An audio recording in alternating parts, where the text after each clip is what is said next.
श्री कृष्णाय वासुदेवाय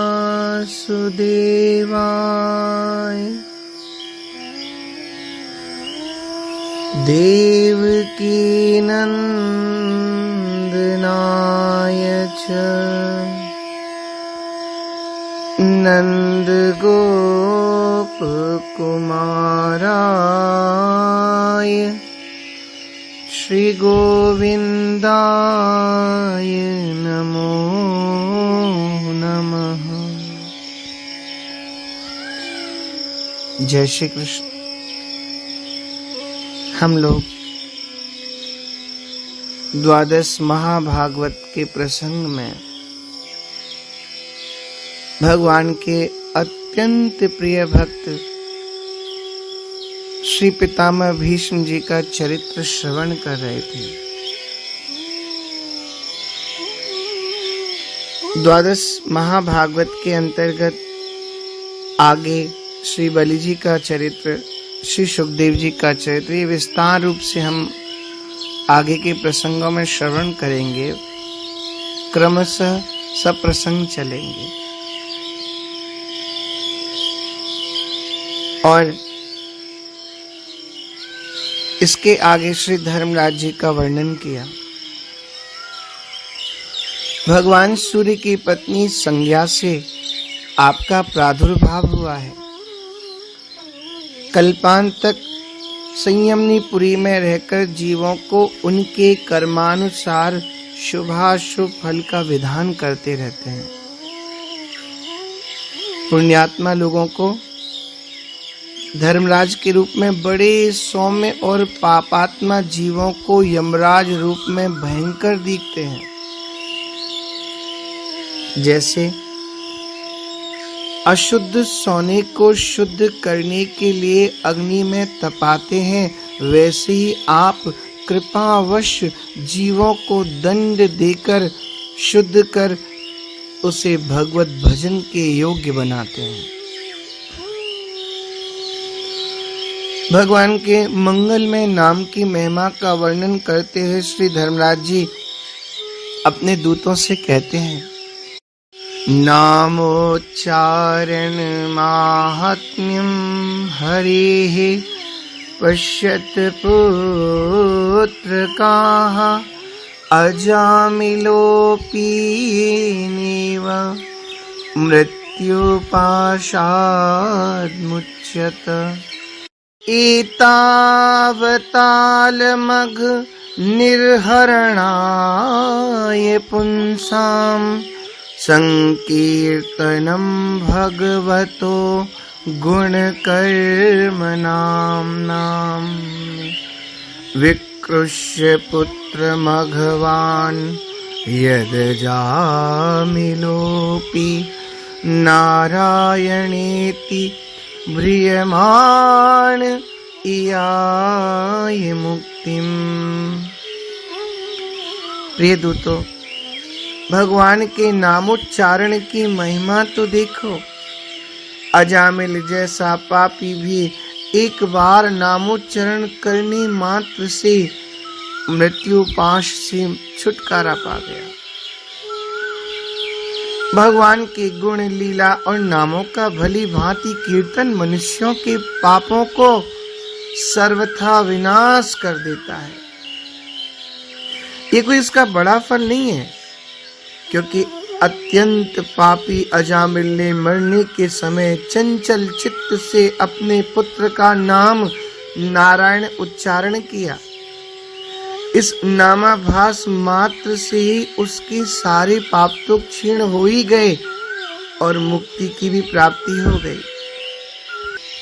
ते देव सिद्ध पर गीत पवित्र गाथा, ये साधवः समदृशो भगवत प्रपन्ना, तान नोपसीदत हरिर्गदयाभिगुप्तान्, नैषां वयं न च वयः प्रभवाम दंडे। जो समदर्शी साधु भगवान कोई अपना साध्य और साधन दोनों समझकर उन पर निर्भर है। बड़े बड़े देवता और सिद्ध उनके पवित्र चरित्रों का प्रेम से गान करते रहते हैं। मेरे दूतों, भगवान की गदा उनकी सर्वदा रक्षा करती रहती है। उनके पास तुम कभी भूल कर भी मत जाना। उन्हें दंड देने की सामर्थ्य न हम में है और न ही साक्षात काल में ही है। जिव्यानवक्ति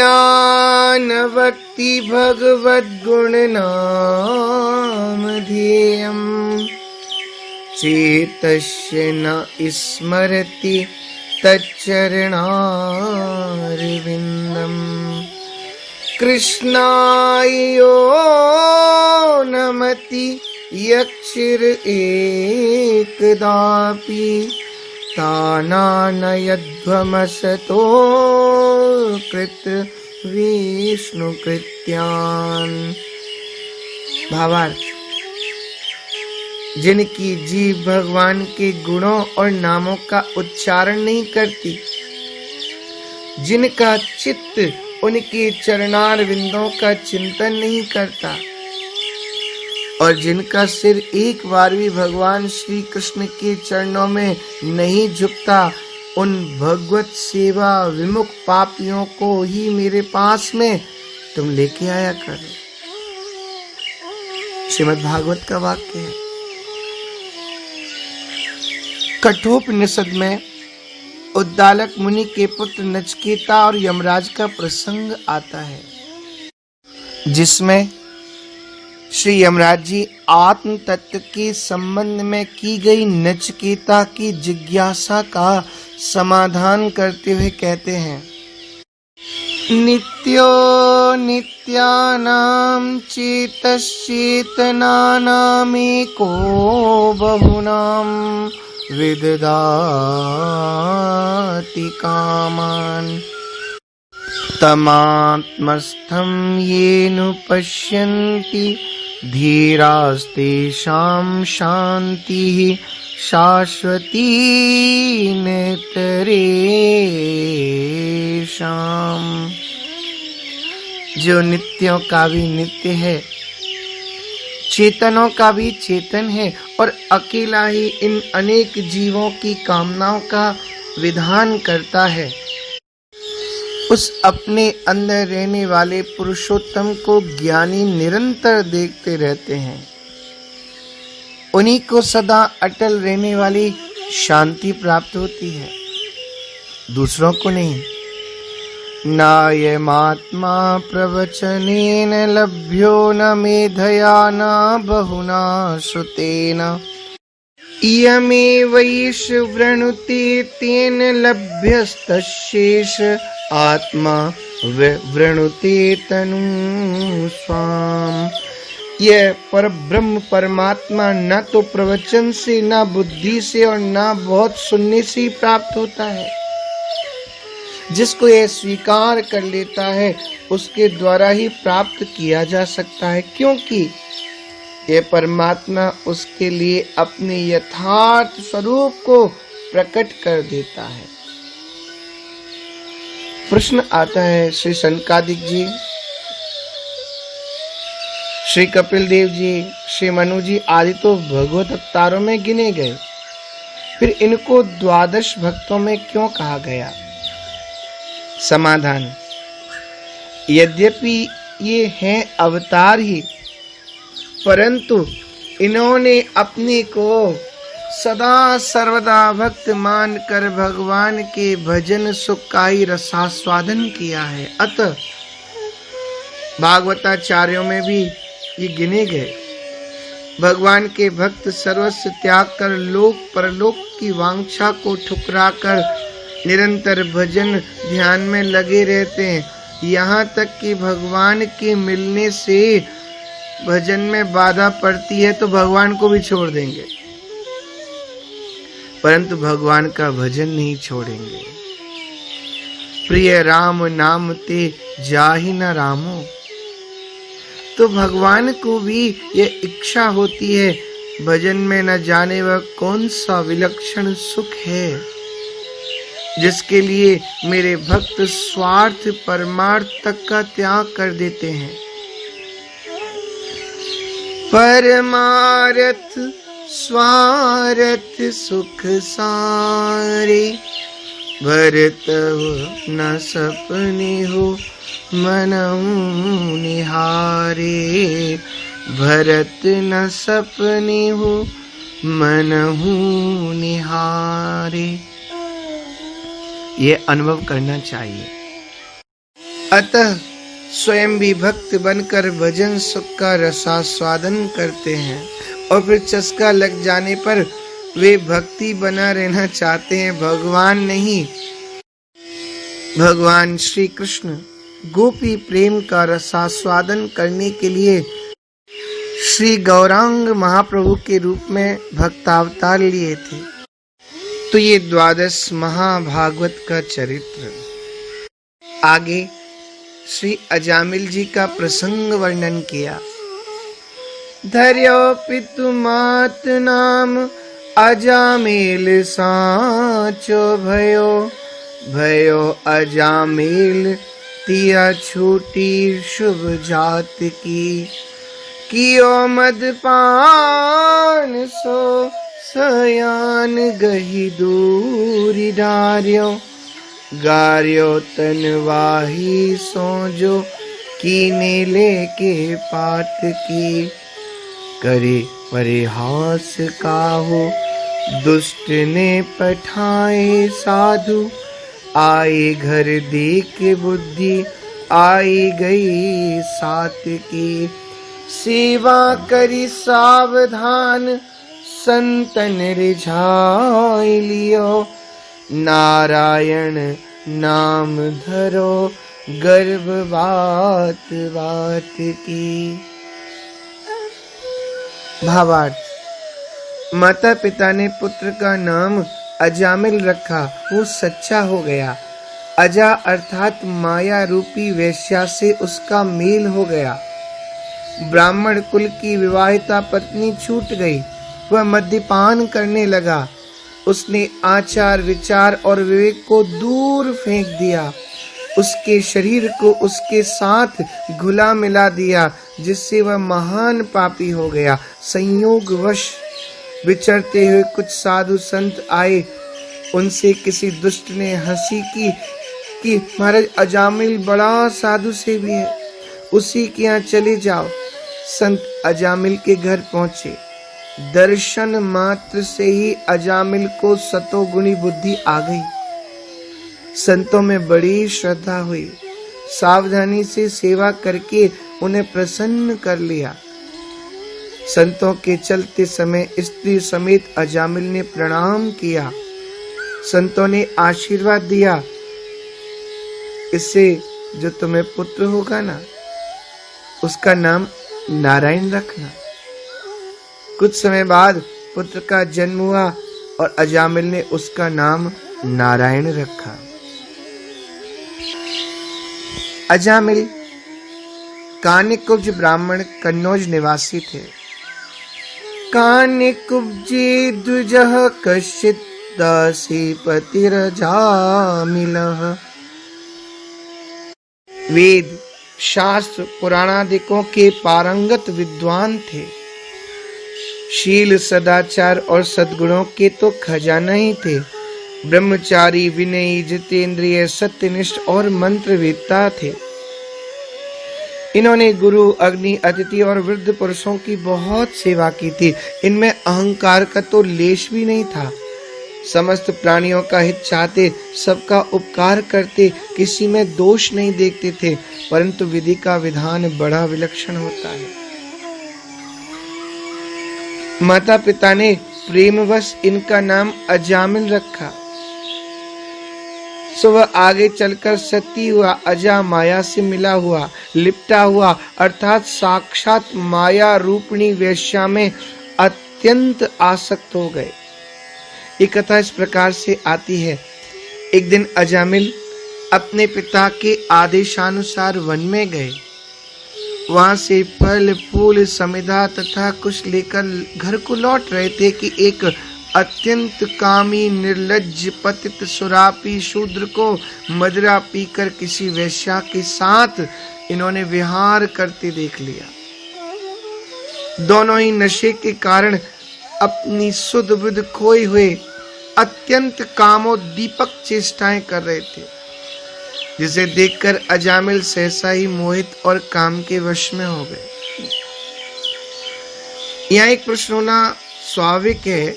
इतने बड़े विद्वान सद्गुण संपन्न ब्राह्मण अजामिल क्षण मात्र में ही कैसे ज्ञान ध्यान को तिलांजलि देकर विषयवश हो गए?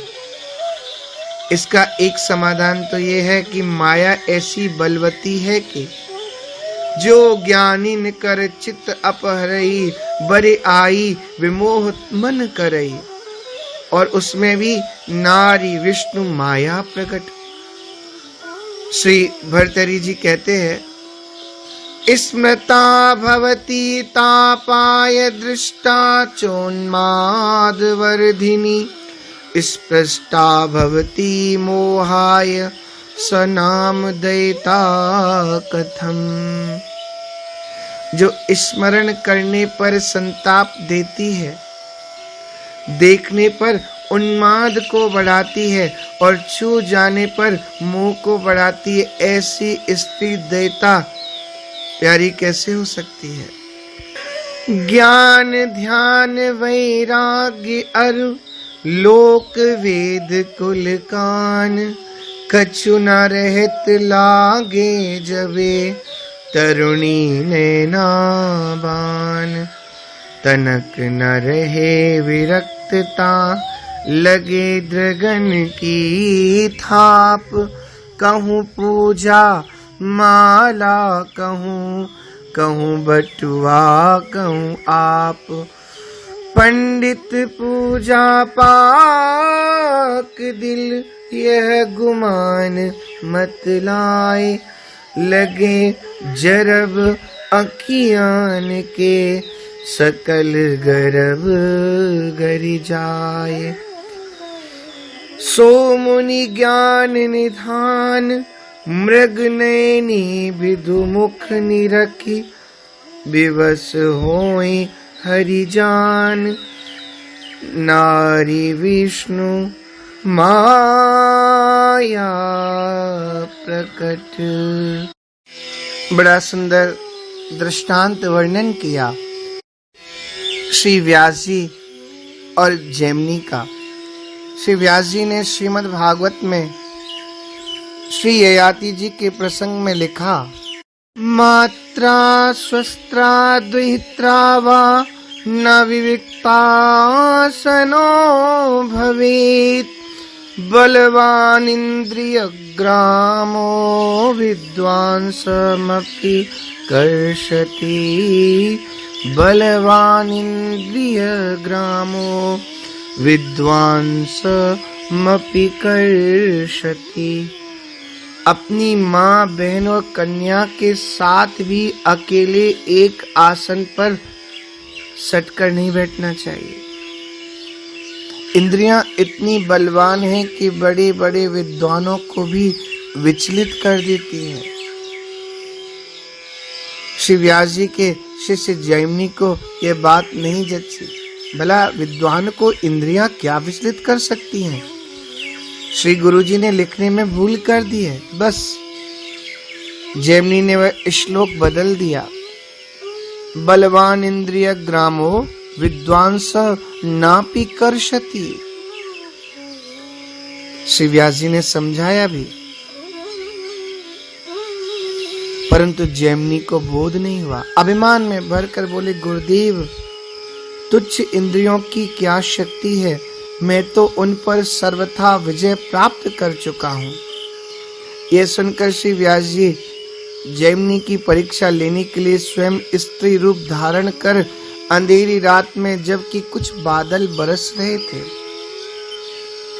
जैमिनी के आश्रम में पहुंचकर बोले, हे मुने, मैं एक अबला स्त्री हूँ, मैं अपने साथियों से बिछुड़ गई हूँ, अत्यंत व्याकुल एवं इस वन में भयभीत होकर आपके आश्रम में आई हूँ।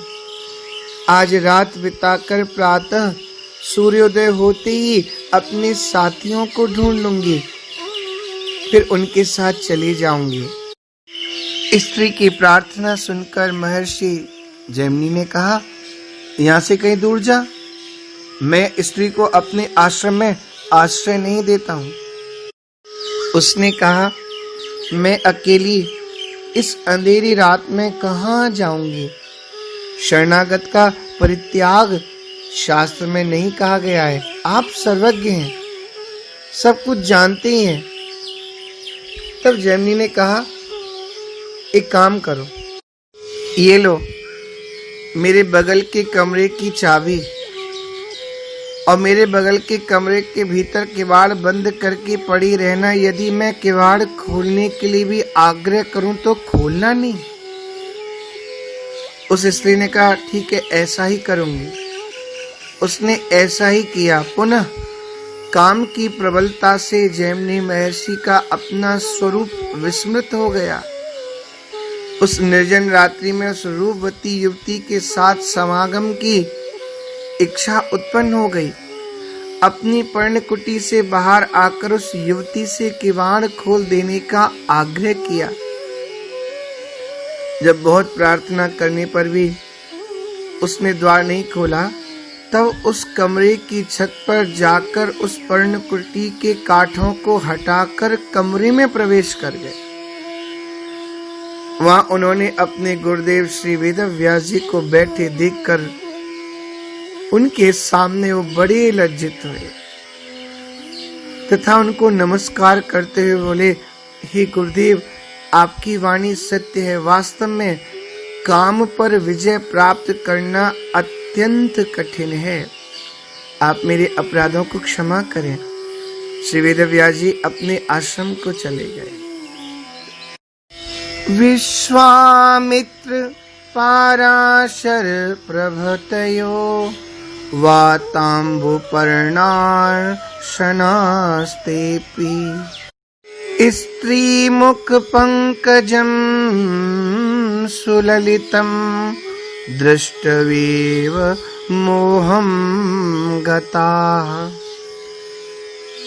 विश्वामित्र पाराशर आदि भी जो वायु, जल और सूखे पत्ते खाते थे, स्त्री के मुख कमल को देखकर मोह को प्राप्त हो गए थे। दूसरे विषय भी बलवान होते हैं कि स्त्री पुरुष के विहार की तो बात ही क्या है। सौभरी ऋषि तो मछलियों का विहार देखकर विषयवश हो गए थे। ऐसी कथा आती है, ये पूर्व जन्म में ऋषि थे। सत्यवती के साथ पाराशर ऋषि का भी जो समागम हुआ था, उस पर ये पाराशर जी का बड़ा उपहास किए थे। वह क्षुभित होकर पाराशर जी ने शाप दिया, तुम्हारा तो सारा जन्म ही वेश्या के साथ बीतेगा। अतः महापुरुषों का उपहास नहीं करना चाहिए। स्वयंभू मनवंतर में प्रजापति मरीचि के पुत्र यह देखकर कि ब्रह्मा जी अपनी पुत्री सरस्वती के साथ समागम करने के लिए उद्यत है, हंसने लगे। इस परिहास स्वरूप अपराध के कारण उन्हें ब्रह्मा जी ने 3 बार जन्म लेने का शाप दिया, जिसके फलस्वरूप वे एक बार हिरण्यकशिपु के पुत्र रूप में उत्पन्न हुए, पुनः देवकी के गर्भ से जन्मे, पुनः राजा बलि के पुत्र बने। फिर माता देवकी की प्रार्थना पर भगवान श्री कृष्ण उन्हें बलि के यहाँ से ले आए और वे माता देवकी का स्तनपान करते ही शाप से मुक्त होकर देवत्व को प्राप्त हो गए थे। राजा चित्रकेतु ने भगवान शिव का उपहास किया, जिससे असुर बनना पड़ा। जब ये अन्य विनय कर अपराध क्षमा की याचना की तो ऋषि ने कहा, अच्छा, जब तुम अत्यंत मोहासक्त हो जाओगे तो मैं आकर तुम्हारा उद्धार भी करूंगा। इन उपर्युक्त हेतुओं से अजामिल उस कामी शूद्र वैश्या के काम विहार को देखते ही व्यामोहित हो गए। यद्यपि अजामिल ने अपने विवेक बल से काम मोहित मन को रोकने की बहुत चेष्टाएं की, परंतु सफल ना हो सके। इनकी सदाचार और शास्त्र ज्ञान संबंधी चेतना नष्ट हो गई, अपने धर्म से विमुख हो गए। अहर्निश उस वेश्या का ही चिंतन करते रहते। सुंदर सुंदर वस्त्राभूषणों द्वारा उस वेश्या को प्रसन्न करने के प्रयत्न में इन्होंने अपने माता पिता की सारी संपत्ति उस कुलटा पर न्यौछावर कर दी। घर का धन नष्ट होने पर विषय विमुग्ध अजामिल न्याय से अन्याय से जैसे भी कहीं भी धन मिलता वहीं से लाकर वेश्या को रिझाता रहता। अजामिल ने यथा नाम तथा गुण इस कहावत को चरितार्थ कर दिया। इस प्रसंग से चेतावनी मिलती है कि माता पिता को बालकों का नाम बड़ा विचार करके रखना चाहिए। जैसा तैसा नाम रखना ठीक नहीं। उस स्वच्छंद चारणी कुलटा की तिरछी चितवन ने इनके मन को ऐसा लुभा लिया कि अपनी कुलीन नव युवती और विवाहिता पत्नी तक का परित्याग कर दिया। ब्राह्मण के लिए मद्यपान अति निषिद्ध है, परंतु को न कुसंगत पाए न साई। अजामिल मदिरा भी पीने लगे। वह विवेक अर्थात पूर्व का शास्त्र ज्ञान कियो मदपान का दो प्रकार से अर्थ होगा। एक तो मदिरा पीने लगा अतः विवेक नष्ट हो गया, दूसरा विषयवश होने से विवेक नष्ट हो गया अतः कियो मदपान। मदपान और विषयवश्यता दोनों ही विवेक को नष्ट करता है, इससे दोनों से विवेक नष्ट हो जाता है। यौवन मद अरु मद पिए पुन तरुणी, मद मत भूले माता पिता गुरु, दया धर्म अरु सत्य। विवेक विनाश रूप अनर्थ के लिए एक ही मद पर्याप्त है। मद ते गुनी नासई वेग नीति अस सुनी। और यहाँ तो यौवन मद, मदिरा मद, तरुणी मद, तीन मद है, अतः कहां से वो सयान पर रहेगा। गार्योतन वाही सो। श्री भर्तृहरि जी का वाक्य है, वैश्यासो मदन ज्वाला रूपेन्धन समेधिता काम भीर यत्र हुयन्ते यौवनानि धनानि च। ये वैश्या काम रूप अग्नि की ज्वाला है जो रूप रूपी ईंधन से बढ़ाई गई है। कामी लोग इसमें यौवन और धन का हवन करते हैं। जो कीने लेके पातकी, पातक 3 प्रकार का होता है, ध्यान दें। उपपातक, पातक, महापातक। अजामिल से एक भी पाप नहीं बचा था। जे पातक उपपातक अहि, कर्म वचन मन भव कभी कहीं। अजामिल ने सब किए थे। वैश्यागमन मद्यपान आदि कुकर्मों ने उसे महापातकियों की पंक्ति में बिठा दिया। महापातकी 4 होते हैं, ब्रह्महा मद्यपः स्तेनस्थेव गुरु तल्पगः, एते महापातिकिनो यस्य तेह सह संवसेत। संतों की एक जमात गांव में आई। वस्तुतस्तु श्री पाराशर जी अजामिल का उद्धार करने के लिए संत समाज को लेकर के आए थे। गांव में आकर पूछा, भाई यहाँ कोई साधु महात्मा व संत सेवी भक्त है? किसी दुष्ट ने कह दिया, हाँ अजामिल बड़े साधु हैं, बड़े संत सेवी हैं, वहीं चले जाइए। यह संत दर्शन की महिमा है। ये संस्मरणात् पुंसां सद्य शुद्ध्यन्ति वै ग्रहाः, किं पुनः दर्शन स्पर्श पाद शौचासनादिभिः। महात्माओं के स्मरण मात्र से ही गृहस्थों के घर तत्काल पवित्र हो जाते हैं। फिर हृदय के शुद्ध होने की तो बात ही क्या है। फिर दर्शन स्पर्श पाद प्रक्षालन और आसन दानादि का अवसर मिले तो कहना ही क्या। मुख देखत पातक हरे पर सत करम विलाही, वचन सुनत मन मोहगत पूरब भाग मिलाई। सरदा तप निश शशि अपहरई, संत दरस जिमि पातक टरही। जवे द्रिवे दीन दयाल राघव, साधु संगत पाइए। जे दरस परस समागमादिक, पाप राशि न साइए। यहाँ संत वैष्णव की पहचान है, जिनके दर्शन मात्र से भगवत भागवत में प्रीति हो जाए। एक बार श्री गौरांग महाप्रभु जी से कुलीन ग्रामवासी भक्तों ने पूछा, प्रभु वैष्णव की क्या पहचान है? श्री महाप्रभु ने कहा, जिसके मुख से एक बार भी श्री कृष्ण का नाम निकला तो वही वैष्णव है। दूसरी बार पुनः कुलीन ग्रामवासियों ने यही प्रश्न पूछा तो महाप्रभु ने कहा, जो निरंतर श्री कृष्ण नाम लेता हो वह वैष्णव है।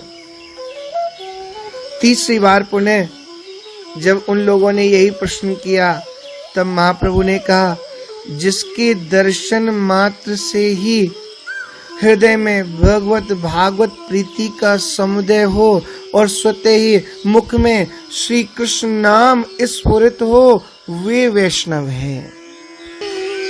अजामिल के घर ऐसे ही संत पधारे, जिनके दर्शन करते ही वेश्या और अजामिल दोनों को ही सात्विक बुद्धि आ गई।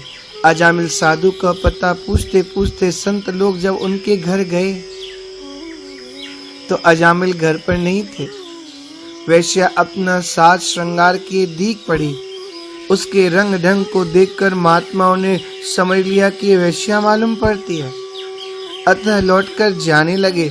परंतु संत समाज के दर्शन से प्राप्त सात्विक बुद्धि की प्रेरणा से वेश्या ने तुरंत ही आगे बढ़कर बहुत भाव भक्ति पूर्वक अनुनय विनय कर रोकी लिया।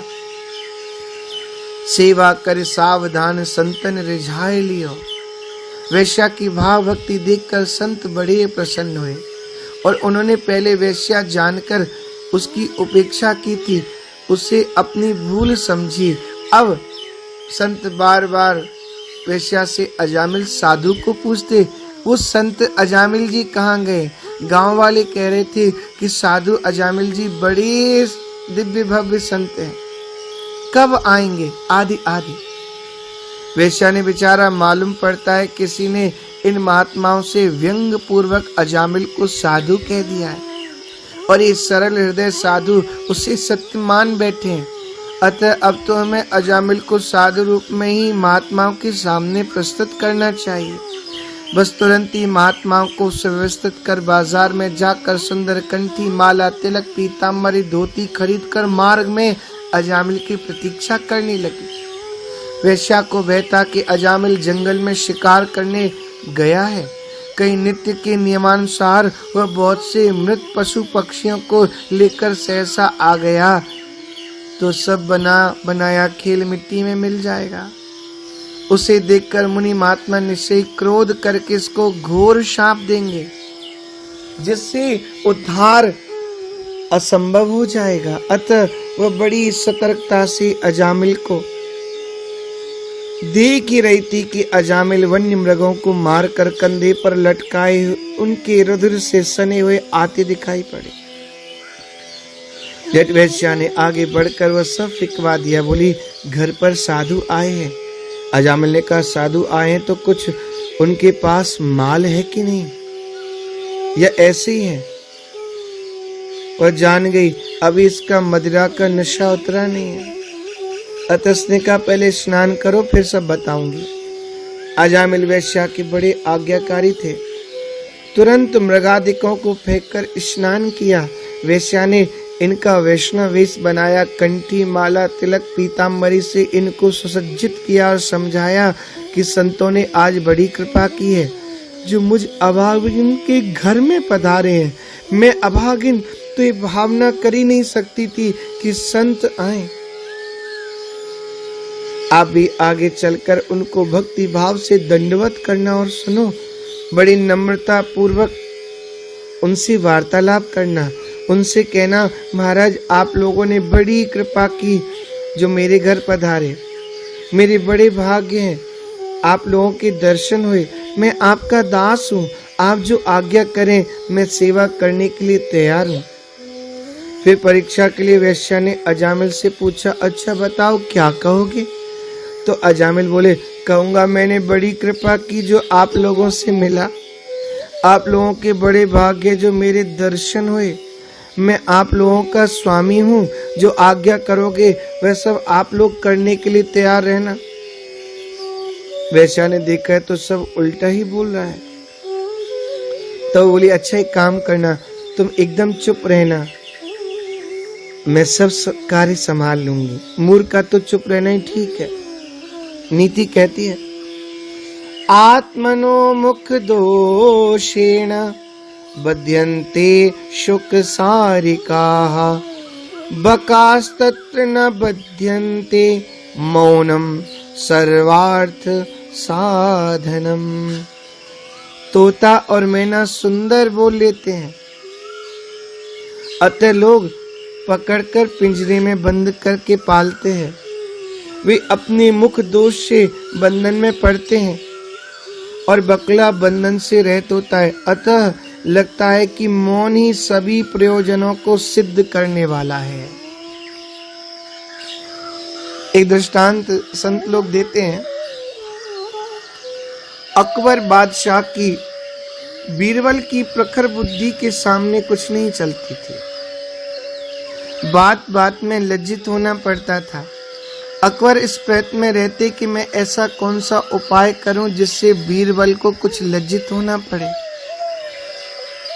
किसी ने बादशाह से कहा कि हुजूर, बीरबल के घर के लोग बड़े मूर्ख हैं, प्रवीण तो एक बीरबल ही है।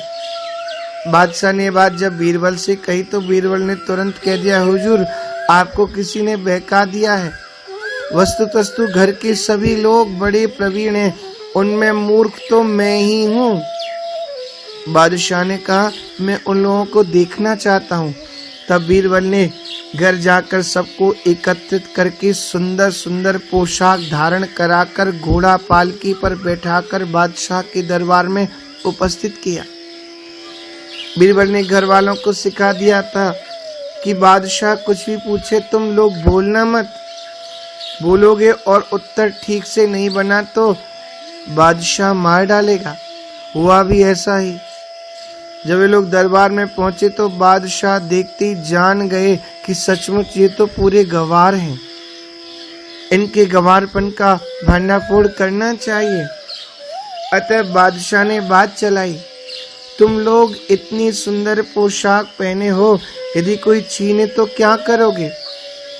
ऐसे कई बार पूछा, परंतु वे तो सिखाए पड़े थे ना। अतः एक चुप हजार चुप, कोई कुछ बोले ही नहीं। बादशाह ने बीरबल से कहा, ये बोलते क्यों नहीं है? बीरबल ने कहा, हुजूर आप समझे नहीं, इन्होंने दृढ़ निश्चय कर लिया है कि मूर्ख से न बोलना ही अच्छा। यह सुनकर के बादशाह फिर झेप गया, साथ में फिर बीरबल की बुद्धिमानी पर भी प्रसन्न हुआ। इसी प्रकार वैश्या ने भी अजामिल से कहा, तुम तो मौन ही रहना। यही हुआ, अजामिल आए, जैसे तैसे संतों को दंडवत करके एक और बैठे। संतों ने इन्हें भोला भक्त समझा, बड़ा भोला भाला है। सेवा धर्म बड़ा ही गहन है। सेवा धर्म परम गहनो योगिना मप्यगम्य। अतः इसमें बड़ी सावधानी बरतनी पड़ती है। संत दर्शन के प्रभाव से सात्विक बुद्धि का उदय होने से वैश्या और अजामिल ने मन वचन कर्म से भाव भक्ति पूर्वक संतों की सेवा कर उनको रिझा लिया। सुर साधु चाहत भाव सिंधु के तोष जल अंजलि दिए। भक्तेव तुष्यन्ति महानुभावाः। सर्वज्ञ संतों से अजामिल और वेश्या की वास्तविकता छिपी नहीं रही और इन दोनों ने भी अपनी शोचनीय दशा संतों को कह सुनाई और अत्यंत ग्लानि में भरकर संतों के चरणों में लौटकर रोते हुए अपने उद्धार का उपाय पूछा। फिर तो लागी दया कोमल चित संता। संतों ने कहा, भगवान का भजन करो, कल्याण हो जाएगा।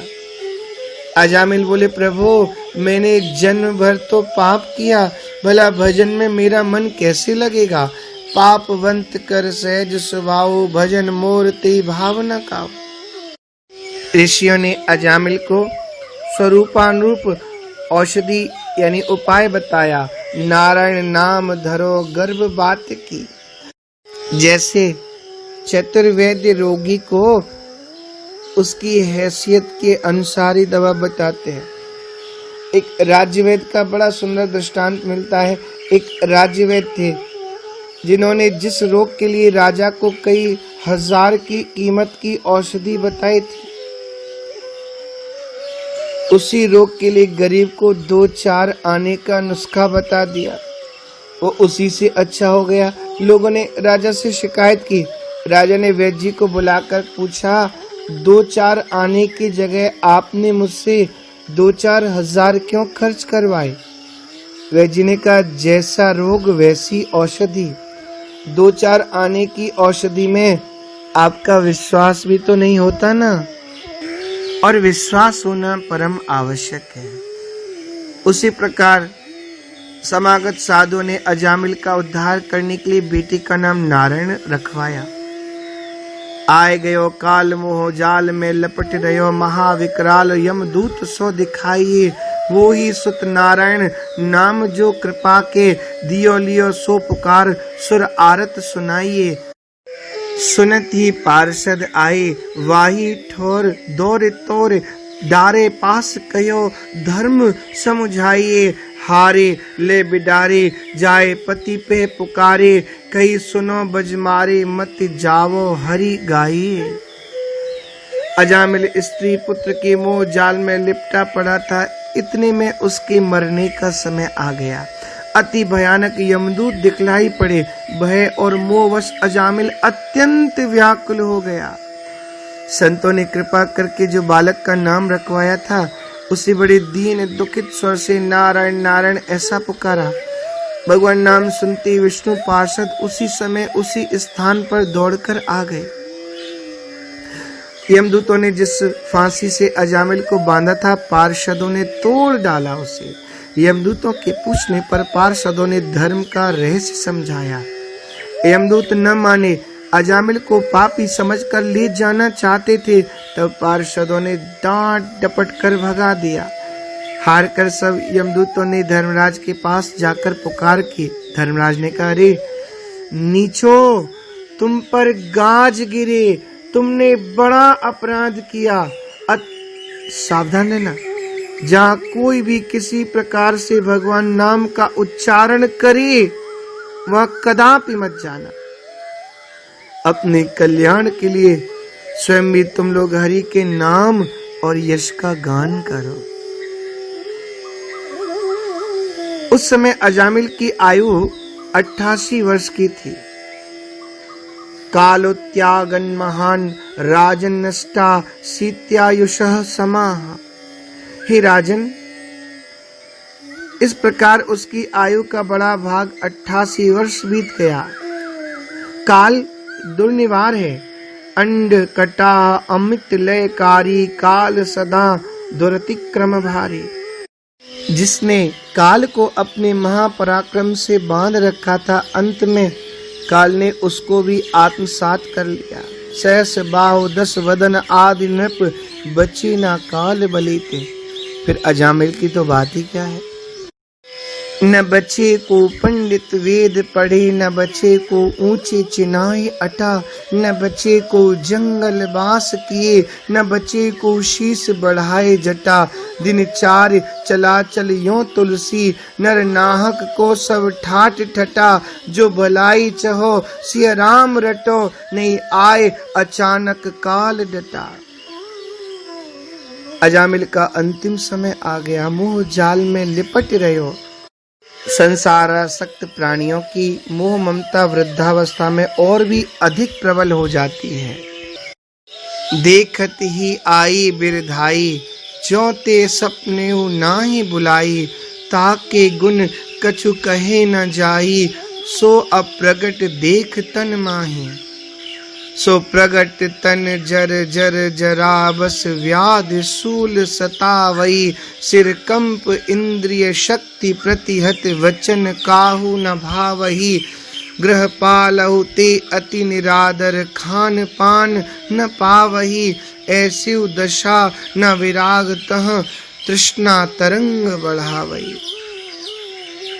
ऐसी एक वृद्ध को देखकर भगवान श्री शंकराचार्य ने कहा था, अंगम गलितम पलितम मुंडम, दशन विहीनम जातम तुंडम, वृद्धो याति गृहीत्वा दंडम, तदपि न मुंचति आशा पिंडम।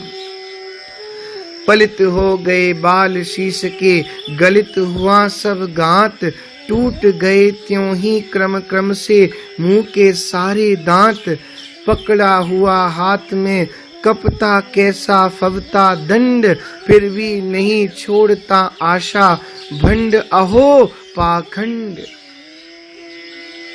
बालस्तावत क्रीडासक्तस्तरुणीस्तावत तरुणी रक्तः, वृद्धस्तावत चिंतामग्नः, पारे ब्रह्मणि कोपि न लग्नः। बालक है तब तक नर रहता क्रीड़ा में आसक्त, तरुण हुआ तब तरुणी में ही हो जाता अनुरक्त। वृद्ध अवस्था में नाना चिंताओं में है मग्न, हुआ नहीं उस ब्रह्म में कोई भी संलग्न। तुलसीदास जी कहते हैं, ममता तू न गई मेरे मन ते, पाके केश जन्म के साथी, लाज गई लोकन ते, तन थाके कर कंपन लागे, ज्योति गई नैनन ते, सरवन वचन न सुनत काहू के, शक्ति गई इंद्रियन ते।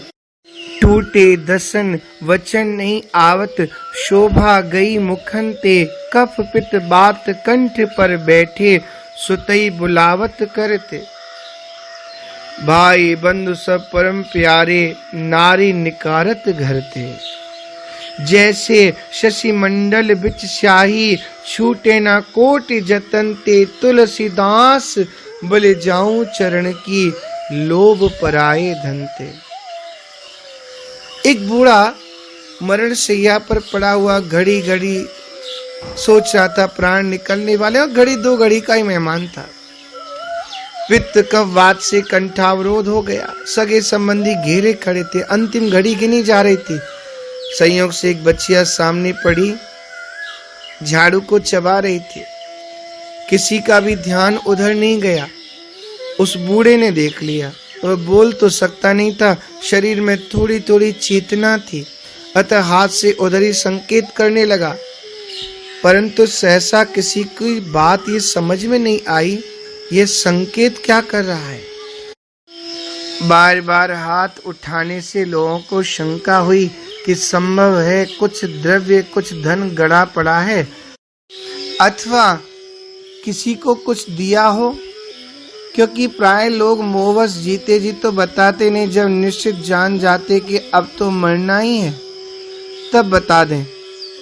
तो लगता है ऐसी कुछ बात है।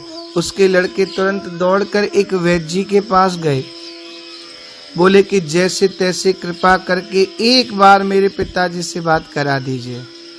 वैद्य जी ने कहा बात तो करा देंगे, पर 200 रुपए लगेंगे। उस समय 200 रुपए की बहुत कीमत थी, और वह भी पहले ही ले लेंगे तब दबा देंगे, क्योंकि ऐसी परिस्थितियों में लोग बाद में देने में आनाकानी करते हैं। इन लोगों को गरज थी, पहले तो 200 रुपए दे दिए। वैद्य जी ने ऐसी दवा दी कि कंठ खुल गया। बूढ़ा बात करने लगा। लोगों ने पूछा आप क्या कह रहे थे?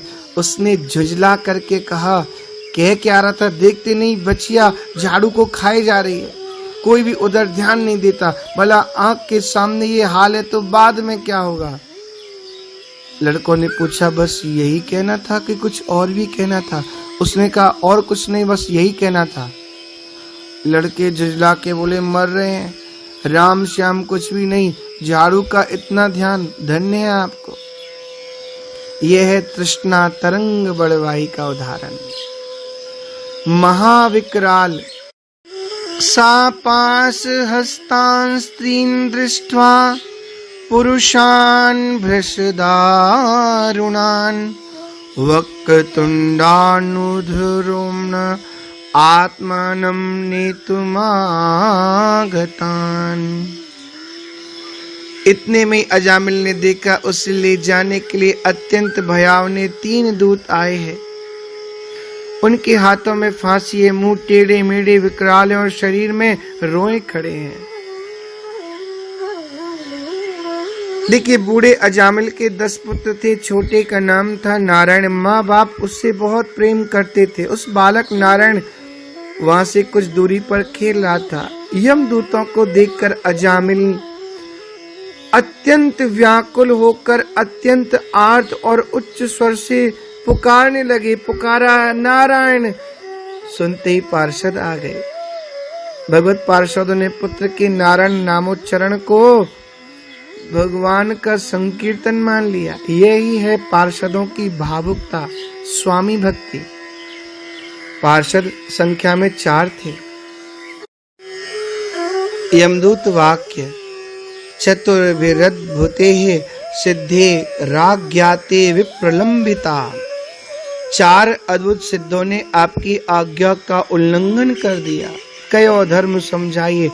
जब भगवत पार्षदों ने यमपाश को तोड़कर अजामिल को यमदूतों के बंधन से मुक्त कर दिया, तब यमदूतों ने कहा, हम धर्मराज के सेवक हैं, हमें आप लोग क्यों अपने कार्य से रोक रहे हैं? भगवत पार्षदों ने कहा, यदि तुम लोग सचमुच धर्मराज के सेवक हो तो हमें धर्म का लक्षण और धर्म का तत्व सुनाओ। यमदूत बोले, वेदों ने जिन कर्मों का विधान किया है वे धर्म है, और जिनका निषेध किया है वे अधर्म है।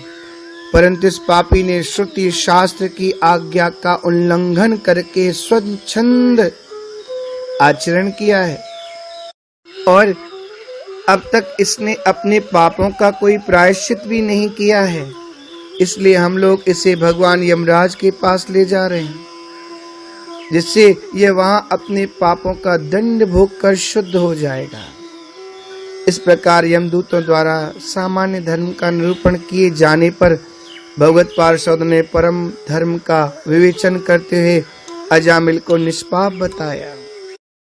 अयम ही कृत निर्वेशो जन्म कोट्यम हसामपि यद व्याजहार विवशो नाम स्तुत्यनम हरेः एतेनैव हैघोनोश्य कृतं स्याद् घनिष्कृतं यदा नारायणायेति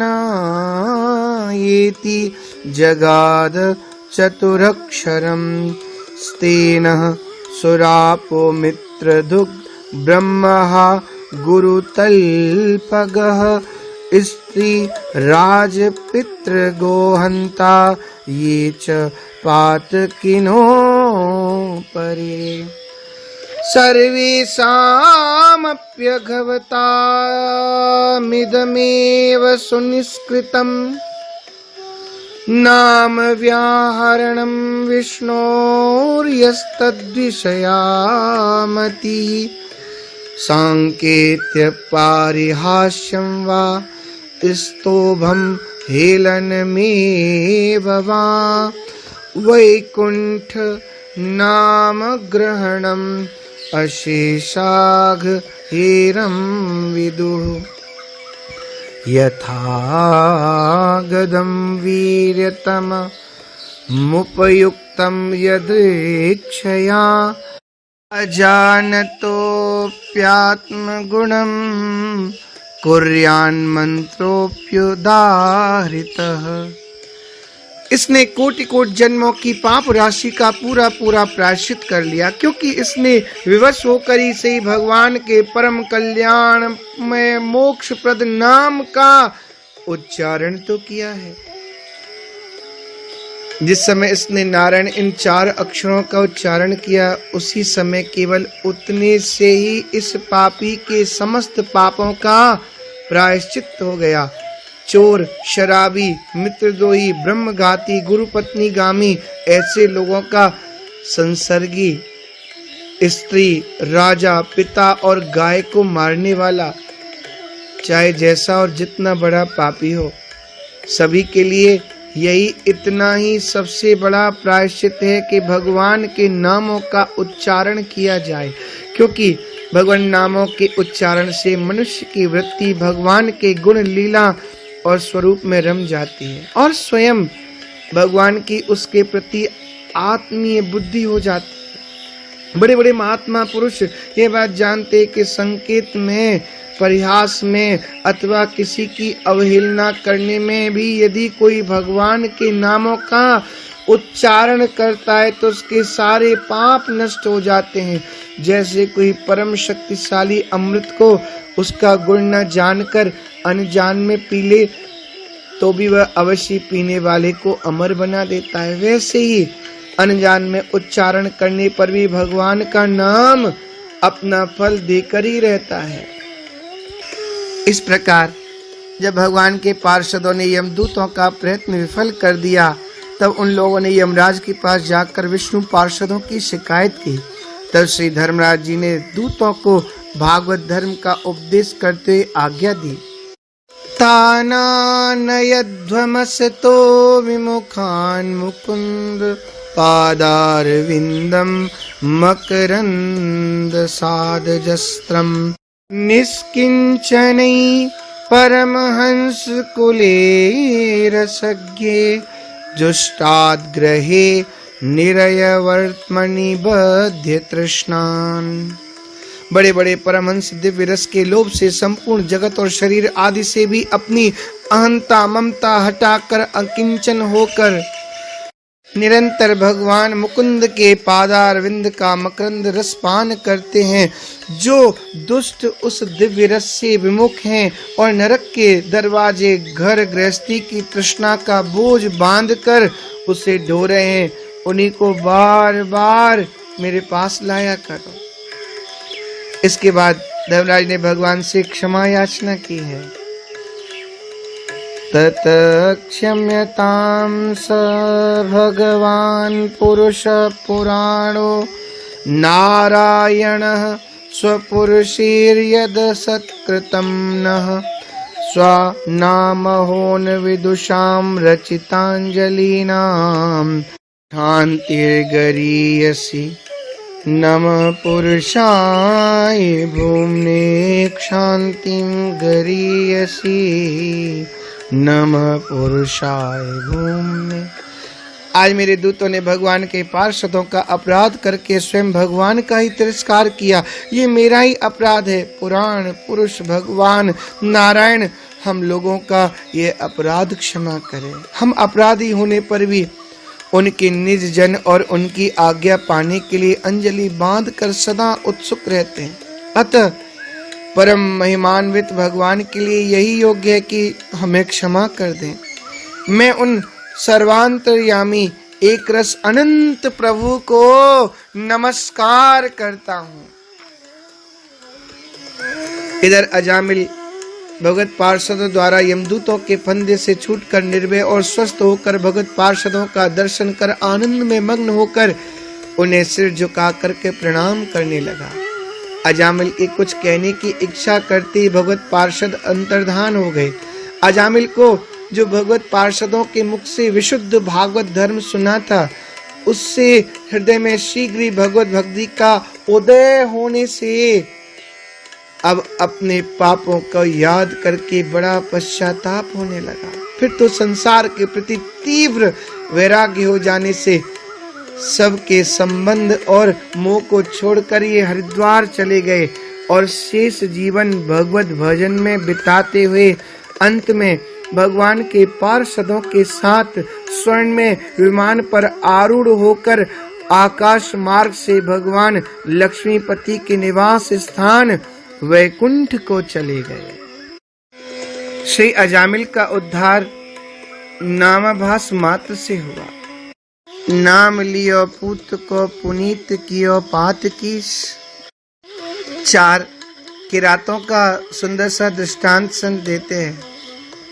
वने चरामो वसु चाह रामो नदीस्त रामो न भयम स्म रामः इत्थम वदन्तस्य वने किराताः मुक्तिम गता राम पदानुसंगात्।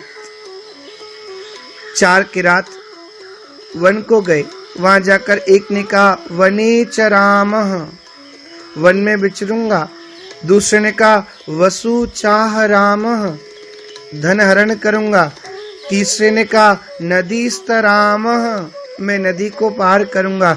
चौथी ने कहा न भयम स्म रामः, मैं किसी से नहीं डरूंगा। इतने में भूकंप आया, पहाड़ गिरा, सहसा चारों की मृत्यु हो गई। राम नाम का आवास मात्र से सबकी मुक्ति हो गई। तब उक्त श्लोक देवताओं ने गाया था। तो पुत्र का नाम लेने से भगवान ने अजामिल को अपना लिया। एक कवितावली में सुंदर सा कवित्व वर्णन करते हैं। आंधरो अधम जड़ जांजरो जरा जवन सूकर के सावक ढका ढकेल्यो मग में गिरो ही हरि हराम हो हराम हन्यो हाय हाय करत परी गो काल फग में। तुलसी विवेक है त्रिलोकपति लोक गयो नाम के प्रभाव बात विदित है जग में। सोई राम नाम जो सनेह सो जपत जन ताकि महिमा क्यों कही है जात अग में। जम नहीं मारी चोट सूकरा ग्राम ने बोल्यो मार्यो हाय हराम हराम ने भयो नाम आभास प्रगट पार्षद भये जमदूतन ते छीन धाम को ले गए। एक मुस्लिम जा रहा था जंगल से और शूकर ने उसको छीन लिया। मुंह से निकला हराम ने छीन लिया, बस वो राम शब्द आने से ही कल्याण हो गया। एक दृष्टांत 4 किरातों का आता। एक जंगल में 4 चोर ऊंचे टीला पर बैठकर लूटने की घात में यात्रियों को देखा करते थे। जब कोई यात्री जंगल में ऊंचे नीचे कहीं भी नदी नाले के मार्ग से जाता तो एक आवाज लगाता नारायण, तात्पर्य पथिक नाले में उतर गया है। तब दूसरा बोलता वासुदेव, तात्पर्य 2-4 बांस लाठी मारो। तब तीसरा कहता दामोदर, तात्पर्य जो कुछ पैसे हो दामों उनसे छीन लो। तब चौथा कहता हरिहर, तात्पर्य छोड़ दो। इस प्रकार भगवान नामों के संकेत से यात्रियों को लूटते रहते। एक बार चारों यही कह रहे थे, उन पर बिजली गिरी। सबके सब नामाभास मात्र से दिव्य विमान पर बैठकर भगवत धाम को गए। तभी तो ये कहा है, कहा व्रत नेम गजेंद्र कर्यो, कहा वेद पुराण पढ़ी गणिका, अजामिल कौन अचार कर्यो, निस्वासर खान सुरापनिका, कहा जप जागई गिद्ध कियो, सुहतो वन जीवन को हनिका, तुलसी अग पर्वत कोटि जरे, हरि नाम हुतासन को कनिका। ऐसी सुंदर सी महिमा। आगे का प्रसंग हम अगले भागों में श्रवण करेंगे। जय श्री कृष्ण।